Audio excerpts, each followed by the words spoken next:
Sinasabi ko sa inyong mga nakikinig sa akin, mahalin ninyo ang inyong mga kaaway at gawa ng mabuti ang mga napupuot sa inyo. Pagpalain ninyo ang sumusumpa sa inyo at ipanalangin ang mga nang-aapi sa inyo.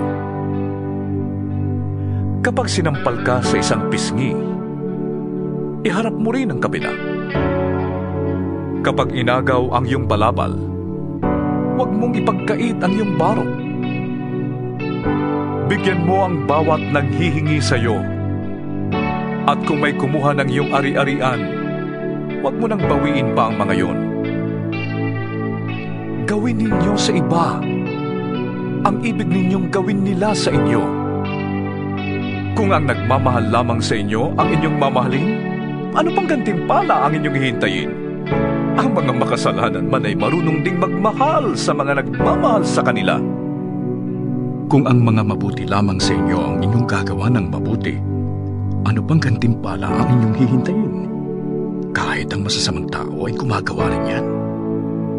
At kung ang makakabayad lamang ang inyong pauutangin, ano pang gantimpala ang iyong hihintayin? Kahit ang masasamang tao ay nagpapautang din sa kapwa nila masama sa pag-asang sila'y babayaran. Mahalin ninyo ang inyong mga kaaway at gumawa kayo ng mabuti. Magpautang kayo nang hindi umaasang kayo'y babayaran. Sa gayon, malaking gantimpala ang tatamuhin ninyo at kayo'y magiging mga anak ng kataas-taasang Diyos, sapagkat siya'y mabuti kahit sa masasama at sa mga hindi marunong tumanaw ng utang na loob. Maging mahabagin kayo na gaya ng inyong ama. Huwag kayong humatol at hindi kayo hahatulan. Huwag kayong magparusa at hindi kayo parurusahan ng Diyos. Patawarin ninyo ang inyong kapwa at kayo patatawarin din ng Diyos. Magbigay kayo at kayo bibigyan ng Diyos.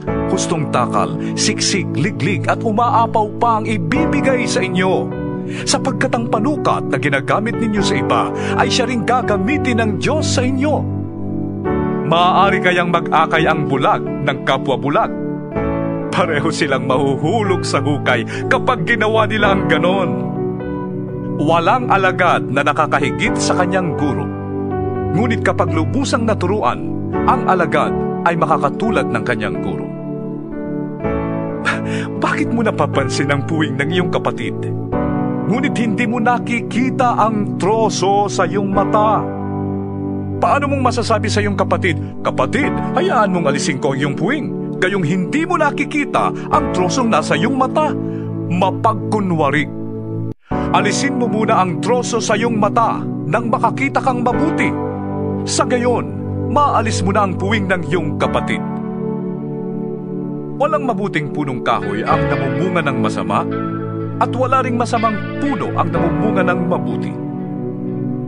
Nakikilala ang bawat puno sa pamamagitan ng kanilang bunga, sapagkat hindi nakakapitas ng igos sa matitinik na halaman o ng ubas sa mga dawag.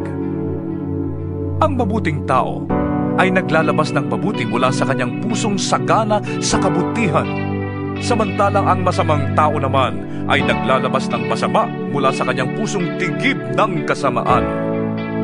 Sapagkat kung ano ang nag-uumapaw sa puso, ay siyang sinasabi ng labi.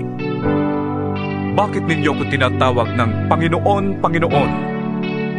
Gayong hindi naman ninyo tinutupad ang sinasabi ko.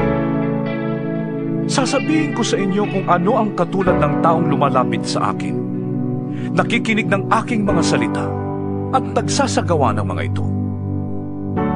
Ang katulad niya ay isang taong humukay ng malalim at nagtayo ng bahay sa pundasyong bato. Nang bumaha at bumugso ang tubig sa bahay na yon, hindi na tinag ang bahay na itinayo, sapagkat matibay ang pagkakatayo nito.